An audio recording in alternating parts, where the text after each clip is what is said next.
shocking acts of terrorism, soaring crime rates, and increasing incidences of violence are propounded by film, media, and government reports alike, create strong public sympathy and support for harsh tactics and surveillance techniques, until individuals are monitored to a level more befitting a totalitarian state. Public opinion will once again be manipulated to give the Masons justification for their actions and make their goals easier.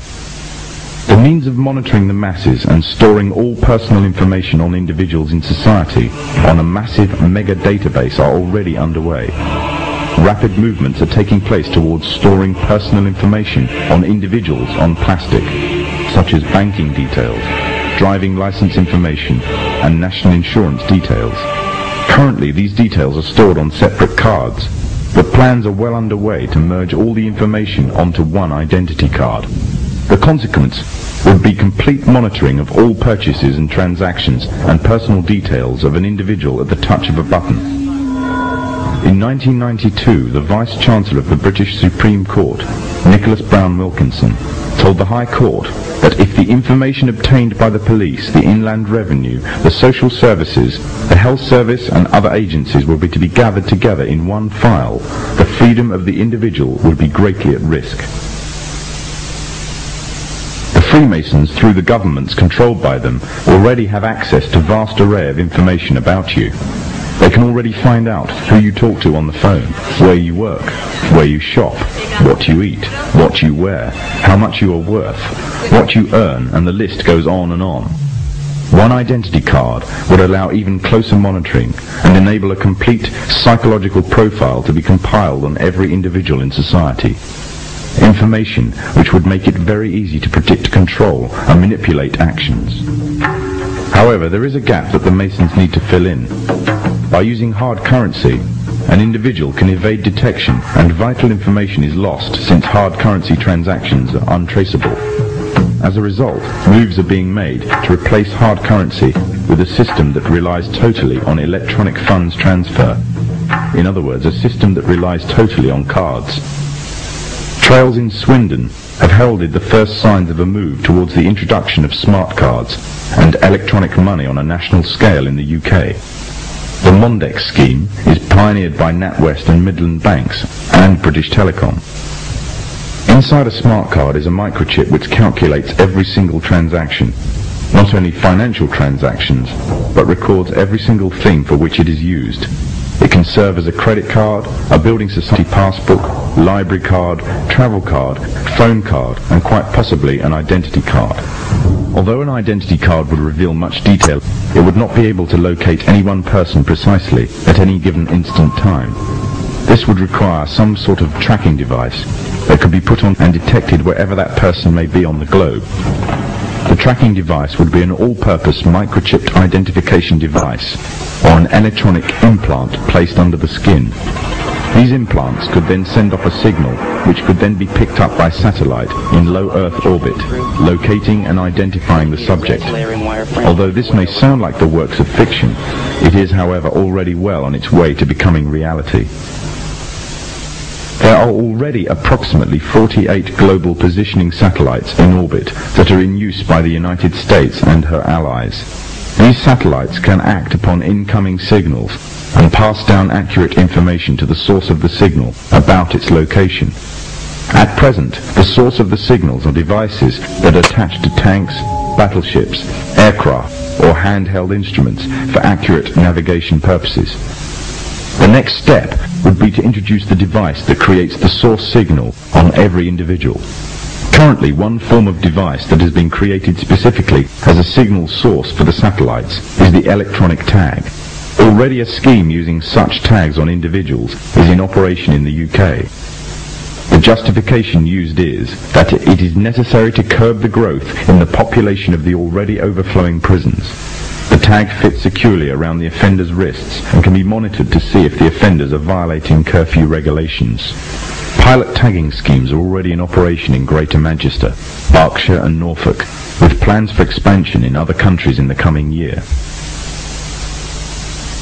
The Freemasons' plan for complete global control by one governmental body means that they must pave the way for complete global economic union, complete global legislatory and political union, and complete global military union.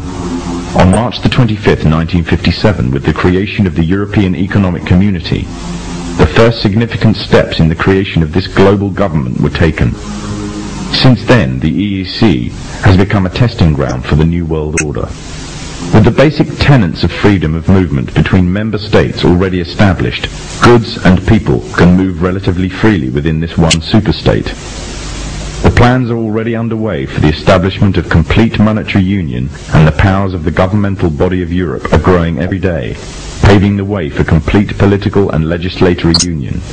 All this will mean that eventually, in the superstate of the European Economic Community, there will be one currency, one economy, and one government. And the government would most certainly be a Masonic government. The three most important players of the European community are Britain, France, and Germany. Britain and France have long been Masonically controlled nations. During World War II, Germany was completely annexed by Britain and France, along with the United States, another Masonic nation, and the Soviet Union. The sectors of Germany controlled by the former three countries, the Masonic nations, formed a separate political identity called West Germany. And with the downfall of the Berlin Wall, West Germany has now taken over the former East Germany. Europe is not alone in its efforts to achieve superstate status.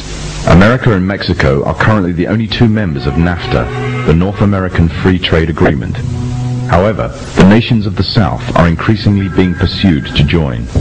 With Masonic superstates in both Europe and America firmly established, global union would be a logical and easy progression. However, there is another problem that the Masons need to contend with if they are to be the masters of this global union. By the 1970s, it was becoming increasingly clear that the population of Europe and White America was rapidly declining. Unless something was done, the expanding size of the population of third world nations would pose a serious threat to national security of Masonically controlled countries.